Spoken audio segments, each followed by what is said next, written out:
Hello guys and welcome back to my channel. Today's video is very different and I'm going to try and fly through it. One, because I'm really uncomfortable. I'm in quite a bit of pain today, and two, because I'm waiting for a call from my doctor, so I kind of just want to like get this done so I have no distractions, so that when he rings me he has like my full attention. Obviously if he rings me during this I'll just like stop recording and have the conversation and then carry on after, but like ideally I feel like I'd want to be done so I can just like focus on that then. So on Instagram a couple of days ago I firstly like opened up about my chronic pain, and secondly put a little Q&A box on my story so that you guys could ask me your questions about what I'm going through, whether you're going through something similar and you just wanted advice, or just kind of wanted to like see what was going on in my life, because I feel like this year, especially like even just 2021, I feel like I've gone from literally posting daily in January, doing Maganuary, like my fitness challenge, to like disjointed posting like here and there, and then like radio silence at some points. So then I kind of just put a post up explaining why it's kind of been like that and like where I've been and what I'm going through. And the support, can I just say, firstly, like the support was incredible. Like I was absolutely blown away. I was so overwhelmed. I have the nicest followers in the world and like the nicest people around me in my life. It makes this whole shit show so much easier, and I can't even express or tell you enough like how much I appreciate every single one of you. So thank you so much. So I'm gonna keep this really short, so we should probably just get started. So I'll just get the questions up on my phone. I have a really bad habit of just like rambling after I read the question, and I just end up like answering something completely different, but I will try my best. So a lot of the questions kind of like overlap, so sorry if this is like repetitive, but I will do my best to just kind of make it clear and not boring for you. So the first one, which like is the only one that I'll probably read like fully, it was just, thank you for your brave post, please share your journey, it's so important, which is so sweet. And I think what I have found going through this is like I don't really know what I have, but I have like a rough idea. So I have been watching people's videos and like reading people's posts and blogs and stuff about their experiences, and like although it's quite scary and sometimes triggering, I guess, it is also really nice to know that you're not alone and that somebody else is going through this. Other people have like got better, or people are in the process of getting better, and I feel like it's comforting, which is one of the reasons why I wanted to do this. So I guess I want to start with this question because I feel like it's the long-winded one, and it's almost going to be like me recapping my whole journey so far of where I started and where I am now, and will hopefully cover like a lot of ground, but we'll see. So I guess my journey, as you may know if you've been subscribed to my YouTube channel for a while, or if you followed me on Insta for a while, started about two years ago and 3 or 4 months. 2 years ago and 5 months. And I had a solid 2 months of like agonizing pain. I couldn't really stand up straight, I could barely do anything, and I had got like ultrasounds and MRIs and stuff, and found out I had an ovarian cyst, a hemorrhagic ovarian cyst, which was like just small enough that they didn't need to operate, but also like not small enough that it wasn't an issue.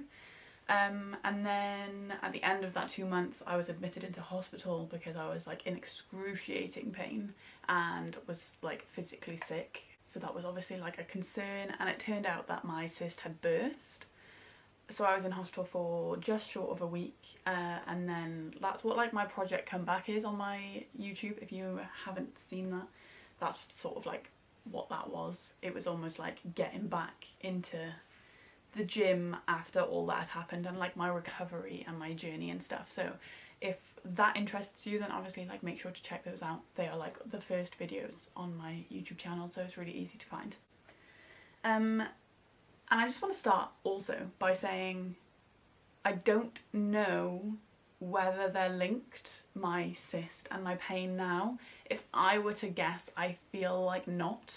I think they're completely, like, coincidentally straight after each other, but I don't think they're linked. But I mean, I am no doctor, so I don't know. So then after that, I kind of was like, okay, my periods are really painful. I've never had painful periods in my life before. And then I was like, but it's probably just like I've got some like excess stuff from the cyst bursting, like stuff just needs to make its way through my body and like get rid of it or whatever. I have no idea how that works, but I was just kind of like blaming it on my recovery from the cyst bursting, and then it got to the point where it was like alternating period pain and ovulation pain. So then I was like, okay, this is weird, but a few doctors have said that potentially I had this thing called Mittelschmerz, which is basically like when a lot of women have it, I think it's quite common, where you can feel your ovulation and it can be quite uncomfortable. So I kind of just like ignored it, and I was like, okay, cool, I have Mittelschmerz, great, and I'm like still recovering from the ovarian cyst and it's making my periods painful. This is fun. But it was almost like, okay, this isn't great, but at least I know what it is and it will go over time. And it hasn't, obviously. Otherwise we wouldn't be here. Yeah, I think, so I came out of hospital in May 2019. So then November 2019, I went back to gynae and I was like, I really thought I'd be like fine by now. They literally said my recovery would be like from 2 weeks to like 3 months or something like that. Like, because they just don't really know. Everybody's body reacts differently to things. And that was obviously a couple more months again. So I was like, okay, I'll just like go and see someone, see what's going on. And that was an awful experience. That is probably one of the worst consultations I have had throughout this whole process. I would love to say that they've like got progressively better, and I think they have, maybe like bar the odd few, but oh my gosh, that one was like, I lost all faith. I literally, my mum was like livid, and it's nothing to do with like how the whole thing works. Like maybe the doctor was just having a bad day, I have no idea. But anyway, besides the point, I didn't really get much out of that consultation. I kind of just went home, I was really deflated, and I was like, well, I got nowhere. I've literally like just been discharged, like literally nothing came from it. So I was like, okay, well I must be fine then. I must just be being dramatic, like it will go.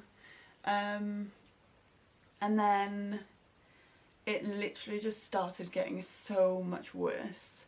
It was getting to the point that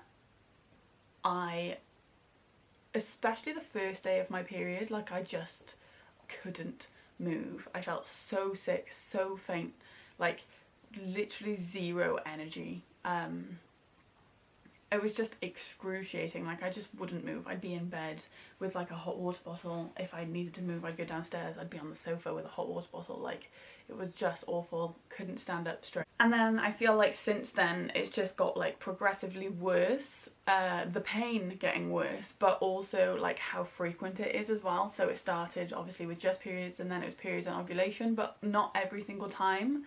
And then I feel like now it is every single period, every single ovulation, and like genuinely every single day in between.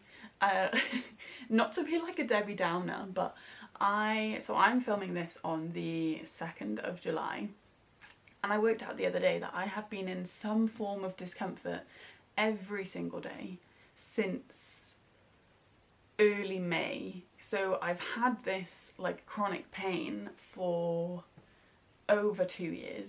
I think it's like 111 weeks now. But like actually being in it every single day to the point where I need to take painkillers. To be honest, it's probably been longer than that. I don't know. So that's kind of where I'm at. now with my journey. 3 weeks ago I was in hospital again. I was admitted as an emergency because I literally like collapsed in pain. So again, going from like the ovarian cyst before, even though in my recent scans there hasn't been anything, it was like a concern that I was in so much pain. So I was admitted and I literally just think it was like pain. I don't know, like nothing had happened, nothing had burst like last time. It was just my pain was so severe that I just couldn't stand up like at all. Like I couldn't move. I was literally in a ball on the floor. It was like a low moment. It was not a fun day. So I was in hospital for 3 days, and at this point I had already been to the GP just beforehand to be, actually not even just beforehand, like 2 months beforehand, to be referred for a gynae consultation, an ultrasound and a sigmoidoscopy, which is great fun. I mean, I haven't had it yet, but it sounds like great fun if you know what that is. And those are all like investigative, really hard word to say. Those are all basically just to like get me closer to a diagnosis. But whilst I was in hospital, I had an ultrasound and a CT scan. The ultrasound didn't show much, like they couldn't see my ovaries because my bowel was in the way, which is, I mean, I thought was concerning, but they didn't seem to be concerned about it at all. And then I had the CT scan and it showed that there was something on my ovary, and I feel like if it was a cyst, they would have said cyst. Like I feel like a cyst is very distinct in a scan because of like the shape, I guess, and like, I don't even know. I have no idea. But I think because they said it was just like something on my ovary, and they had said to me it is either an abscess, an infection, or endometriosis. So I was given a very strong antibiotic in hospital, which was injected into my leg, which now 3 weeks later still hurts. It's not too bad, but I can definitely still feel it. And also given 2 other courses of antibiotics, 2 14-day courses of antibiotics to continue when I was home. So it's Friday now, I finished those on Monday, and they basically said, we're going to give you these, and hopefully if it is an infection or an abscess, like after a couple of days, you'll be feeling better, and this will get rid of your pain. And I mean, I feel like if it got rid of my pain, I wouldn't be filming this video. So it obviously didn't. So that kind of like says to me that it is the third option out of what they said that it could be.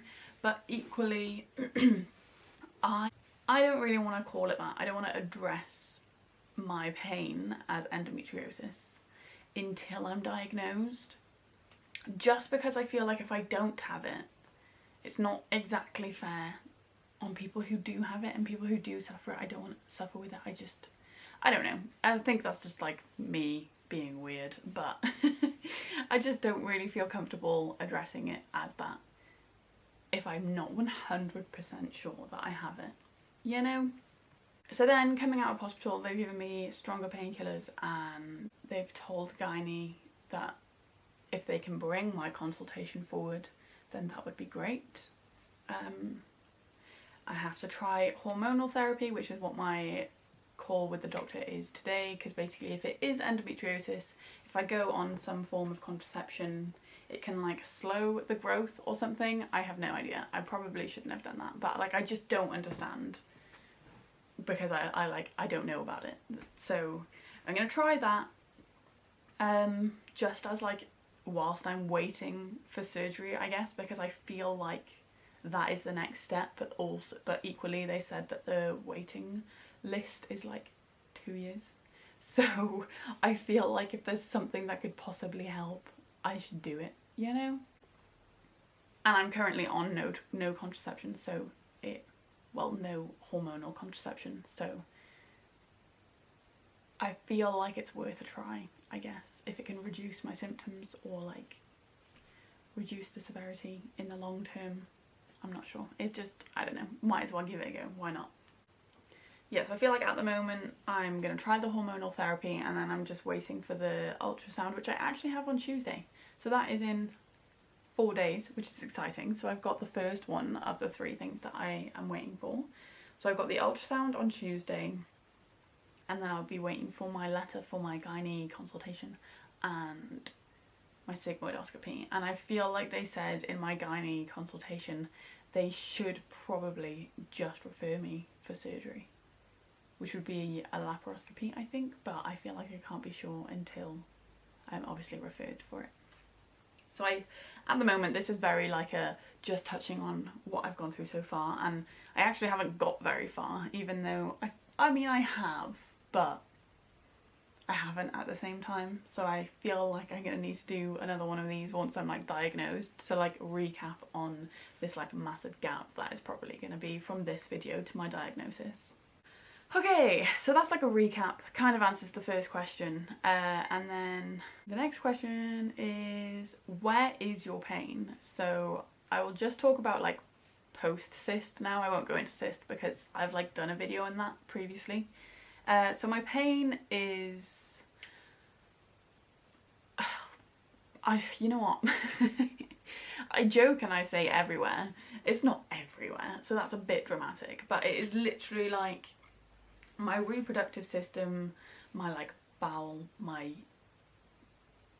bladder, my back, my pelvis, my hips, sometimes like top of the legs, sometimes like stomach and chest, I guess, but I'm not sure if the stomach and chest is from like the anxiety of being in pain and like also me like tensing, like squeezing through pain.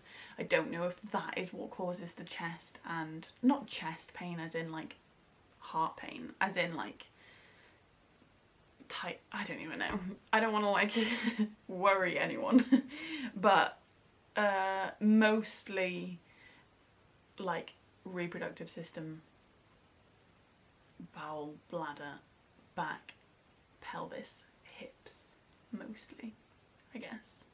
That's where the pain is like daily, and then when it's really bad it will be like stomach, acid reflux, legs, bum, I guess. To be honest, bum is like pretty common. Oh gosh.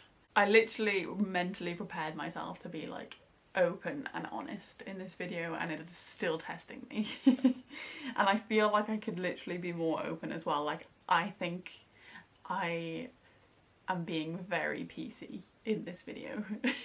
Not PC, PG. Do you know what it is? So I guess I just touched on this briefly. I don't know. I fully don't know. But I have an idea, and I think the doctors have an idea, but it is just a case of eliminating other things and coming to the like end diagnosis, I guess. I feel like I should say that I've had like swabs and bloods taken, and they have all come back normal, so that's positive, that's really good. So yeah, it's just kind of working through the other, like getting rid of the other possibilities and like ending up with the one that I have. I think that's where we're at the moment. How do you deal with the pain? This is a difficult question because my brain goes straight to I don't. And to be honest, I probably don't. Like, I think it's difficult because it is debilitating. Gosh, that's hard to say. Because the pain is debilitating. Like, at my worst, I can't walk. Like, walking is so difficult just because I'm so uncomfortable. So I guess strong painkillers prescribed by the doctor. I have a TENS machine that I use to like alleviate some of the pain. I'm not sure whether it gets rid of it or whether it's just comforting, but it does seem to help. So I use that every now and then. Hot water bottles, literally just lying down, not moving. Peppermint tea is like, I feel like the pain relief is to relieve the pain, and everything else I do is just a comfort. It doesn't necessarily get rid of the pain, but it like, it's just like an additional help and comfort. Does that make sense? And then I guess the other side of dealing with the pain that I want to touch on briefly would be mentally, and like I guess dealing with it physically is the pain relief. It's like not going to work when I can't. It's like I can't really walk the dog. I can't go to the gym at all at the moment. I haven't been to the gym in months. So that's like the physical side of it. And mentally it is really difficult. I like will admit to that. I feel like I've switched my emotions off for this video, so I'm just gonna like talk about it quickly. But I definitely have good days and bad days. It is not easy, and I don't want to say that I have like the most difficult thing to deal with in the world. Like, that is never what I want to get across in one of these videos. I'm just talking about my experience. I'm not comparing it to anything else, but it is difficult. And you know, as I said in my Insta post the other day, my life has flipped upside down. I am such an active person. I am such like a down for anything. Like, I want to be in the sea, I want to go like skateboarding. I'm rubbish at skateboarding, but I'll give it a try. And like go for a run. I love running, I love going to the gym, and I love like driving, going for coffees and everything. And I feel like when that is taken away from you and you don't actually know why yet, like of course that is difficult. And about a month ago I was like, you know what, I'm just gonna like accept that I'm going to reach out for help. If this is what I think it is, and it could potentially be a long-term thing, like I might as well start now. Like, get ahead of the game. I might as well find some coping mechanisms, because I think what I struggled with most was trying to remain positive but avoiding toxic positivity, because I feel like I was ignoring the pain, because I was like, oh, don't be negative, like you're fine, just tell people you're fine and you'll be fine.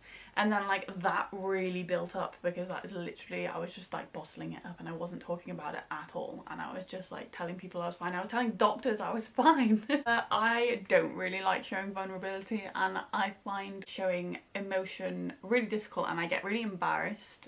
Like, it's almost like admitting defeat, but like that's so ridiculous, so don't listen to me. So yeah, I think about a month ago I went back to go to a counsellor that I had seen in the past, who I found really helpful.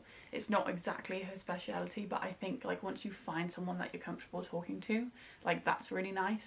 So I have gone back to speak to her. I've only been once, because when I was meant to go the second time I was in hospital, so I need to get back into that. But she's already given me ways of dealing with it that have been so helpful, and I feel like if you're going through the same thing and you're struggling mentally and you don't have an outlet, you don't have someone to talk to, I mean, there are obviously methods like journaling, which I feel like are helpful, but I think like if you feel like you need it, then you need it, you know. And there is just reach out to someone. I feel like also during the pandemic now, a lot of counsellors are doing online courses. Like, you can do it through Zoom, so you don't even have to go anywhere. So if that is like better suited to you, then obviously like explore that. And then the last question, which I thought was a really good one, is tips on how to talk to doctors about women's health.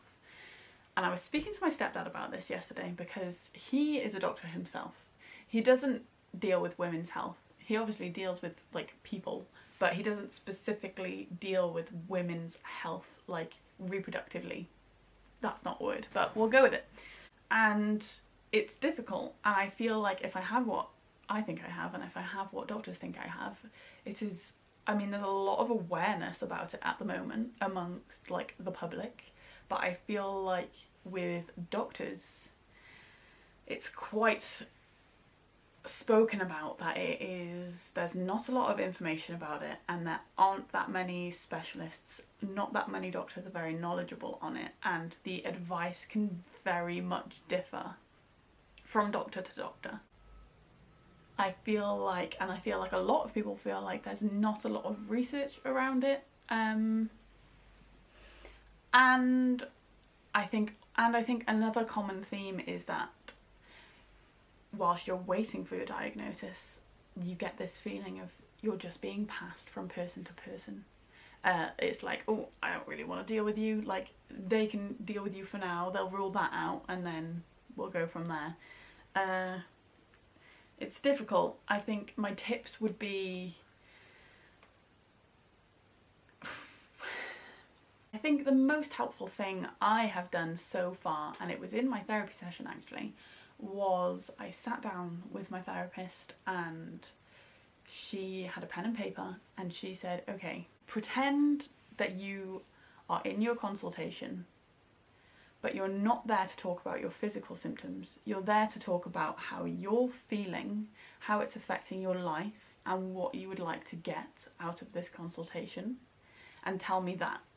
I don't want to know about your pain. I don't want to know about the pain relief that you want or what you're on or what you do. And I don't want to know about your symptoms. I just want to hear about you. Because I think the thing that I struggled with the most was how I felt like, and I know it's completely understandable and I'm not complaining, but I felt like it was more about the symptoms and not about me. Which I think, like, to a degree is fine, because you obviously use symptoms to diagnose someone to an extent, but at the same time it wasn't just the symptoms that I was struggling with, it was like everything else that was being affected as well. So I would say that is like probably the biggest tip I could give you, is just to like actually write down what you want to say. So it's there, and if you have a phone call with your doctor, or even like take the piece of paper to your appointment, just so you know you did everything you wanted to do and you said everything you wanted to say.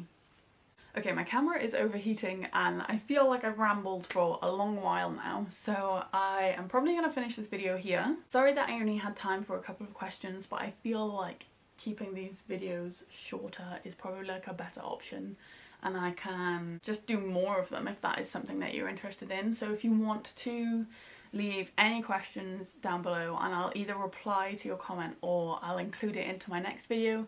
And also if you want to follow me on Instagram too, my Instagram is meghavfitness, and next time I put a little like question, like Q&A box on my story, you can obviously submit your question and I will answer it in my next Q&A. Thank you so much for watching. I hope you found this like interesting or helpful, depending on like how you're viewing this. If you're going through something similar and you need someone to talk to, my DMs are always open, and feel free to give me a message, and just know that you are not alone and you will get through this. Thank you so much for watching, and thank you so much for your continued support. I am hoping to make some more YouTube videos soon so that they are slightly more frequent and I'm a bit more active on here. But sometimes life just gets in the way. Thank you so much for watching, and I will see you in my next video. Bye!